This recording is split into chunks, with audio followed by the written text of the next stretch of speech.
प्राचीन समय में एक सुंदर वन में मेधावी नाम के ऋषि कठोर तपस्या कर रहे थे। उनकी तपस्या से देवताओं के राजा इंद्र चिंतित हो गए।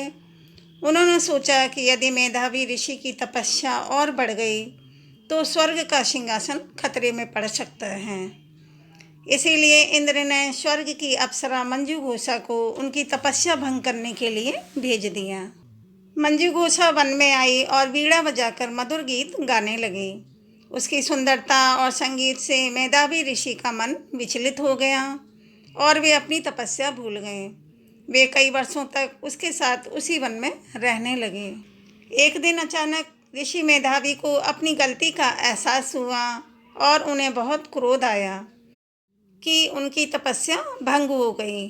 क्रोध में आकर उन्होंने मंजू घोषा को पिशाच बनने का श्राप दे दिया। यह सुनकर मंजू घोषा बहुत डर गई और उसने ऋषि से क्षमा मांगी। तब ऋषि का क्रोध शांत हुआ और उन्होंने कहा, यदि तुम श्रद्धा से पाप मोचनी एकादशी का व्रत करोगी तो तुम्हें इस श्राप से मुक्ति मिल जाएगी और तुम्हारे सभी पाप नष्ट हो जाएंगे। मंजू घोषा ने विधि विधान से पाप मोचनी एकादशी का व्रत किया।